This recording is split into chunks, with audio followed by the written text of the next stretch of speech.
Olha, quando a gente fala de Steve Jobs, é muito fácil pensar só no CEO, no cara da Apple. Mas a história dele é bem mais profunda. É quase uma saga, sabe? Sobre como juntar a sensibilidade da arte com a precisão da engenharia. Ele não foi o cara que inventou do zero as ferramentas que a gente usa hoje, não. O que ele fez foi reinventar tudo. Colocar um pouco de alma, de humanidade no meio dos chips e do silício. E fazendo isso, ele acabou mudando o nosso mundo para sempre. Então, vamos mergulhar fundo nessa história. E tudo começa com essa frase aqui. Isso aqui não era só um slogan de marketing, de jeito nenhum. Era tipo a bússola filosófica do Jobs. Para ele, a engenharia por si só era fria, não era o suficiente. A crença dele era que, para criar produtos que as pessoas realmente amassem, que sentissem uma conexão, era essencial misturar a lógica da tecnologia com a beleza das artes, com a intuição que vem das humanidades. Era essa mistura que transformava uma caixa de metal no Macintosh. E essa ideia de bicicleta para a mente é simplesmente genial. A origem dela é muito interessante. O Jobs leu um estudo na revista Scientific American que comparava a eficiência de locomoção de vários animais. O ser humano sozinho, caminhando, era bem medíocre na lista. Mas e um ser humano numa bicicleta? Aí ele se tornava a criatura mais eficiente do planeta. Para o Jobs, o computador era exatamente isso. A nossa bicicleta para a mente. Uma ferramenta para ampliar o que a gente já tem de melhor. Ok, com essa filosofia em mente, vamos voltar lá para o comecinho de tudo, para a garagem, onde uma cultura de rebeldia não só criou uma empresa, mas deu o pontapé inicial para uma indústria inteira. Essa linha do tempo mostra uma subida, assim, meteórica. Tudo começou com a amizade com esse gênio da engenharia, o Steve Wozniak, o Woz. E a primeira empresa deles foi vender as Blue Boxes. Eram os aparelhos ilegais que conseguiam burlar o sistema de telefonia para fazer ligações de graça. Essa brincadeira de rebeldia ensinou para o Jobs uma coisa fundamental. Eles podiam construir tecnologia melhor que os gigantes da época. E daí para fundar a Apple na garagem e lançar o Apple II foi um pulo. Foi o Apple II que tirou o computador do porão dos especialistas e botou na mesa das famílias. E é aqui que a gente começa a ver a complexidade e a dualidade do Steve Jobs já no comecinho de tudo. De um lado, o visionário, o cara que olhava para o trabalho genial do Wozniak e via um negócio, um produto. Mas do outro lado, tinha um lado bem sombrio. Nesse caso do jogo Breakout para Atari, a história é emblemática. O Wozniak fez basicamente todo o trabalho pesado de engenharia, o Jobs foi lá, apresentou e pegou um bônus de $5.000. Só que para o Woz, ele falou que o bônus tinha sido de só $700 e deu 350 para ele. Anos depois, quando o Wozniak descobriu isso, o que mais doeu não foi o dinheiro, claro. Foi a traição, a quebra de confiança do melhor amigo.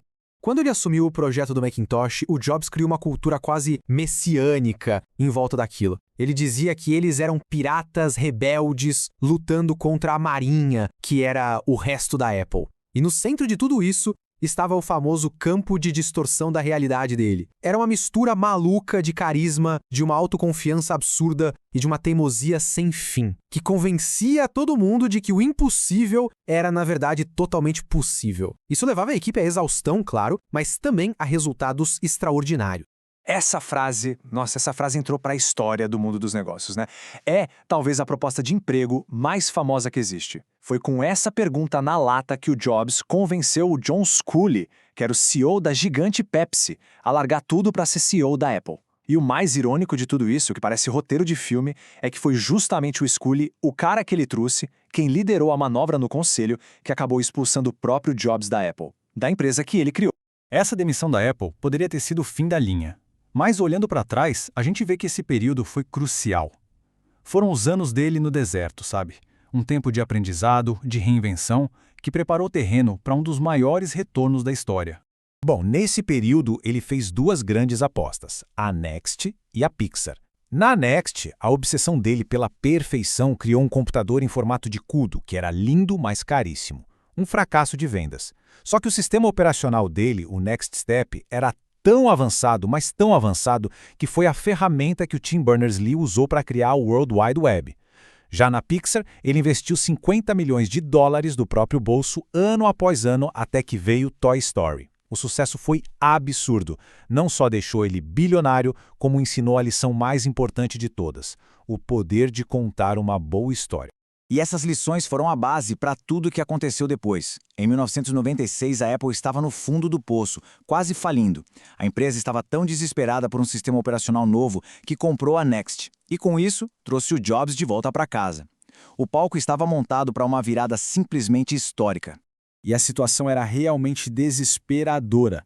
A Apple tinha dinheiro em caixa para só mais 90 dias. Quando Jobs voltou como CEO interino, ou ICO, como ele se chamava, as decisões foram imediatas e, assim, brutais.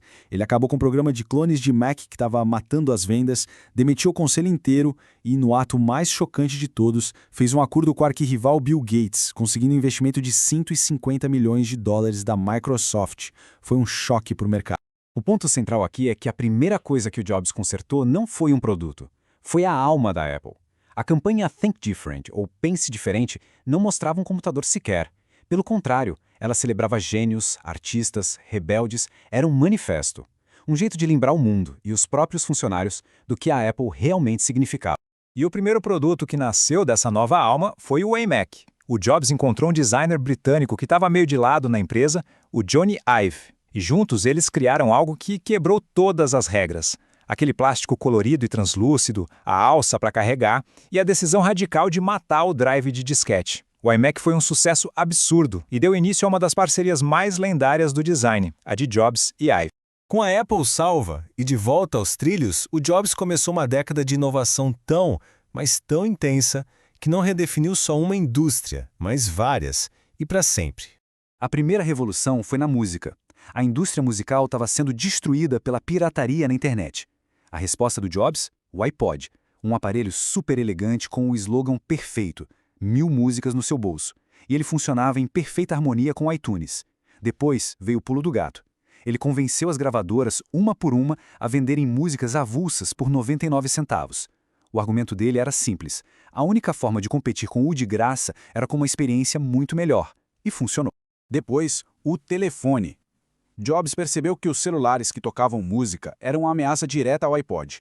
A decisão dele? Canibalizar o próprio produto de sucesso antes que outra pessoa o fizesse. O iPhone chegou e simplesmente eliminou o teclado físico, apostando tudo numa tela multitoque que parecia mágica. E, embora no começo ele fosse contra, a criação da App Store foi o que transformou o iPhone numa plataforma, criando do zero uma economia de aplicativos inteira. E por fim, o iPad. Muita gente deu risada quando ele foi lançado, chamaram de iPod gigante.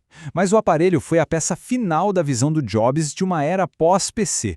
Ele criou uma nova categoria de dispositivo, perfeita para consumir conteúdo.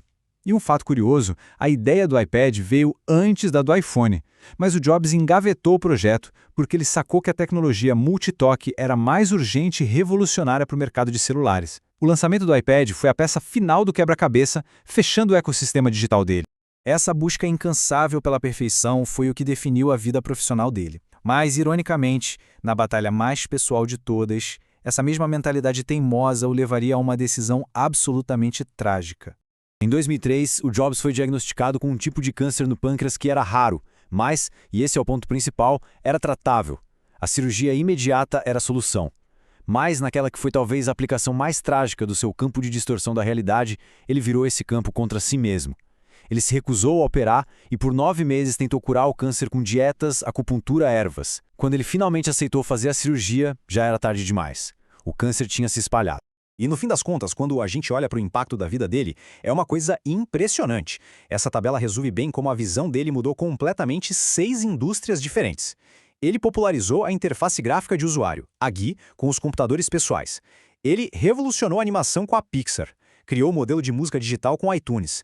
Definiu o que é um smartphone moderno, criou a categoria dos tablets e reinventou até as lojas de varejo.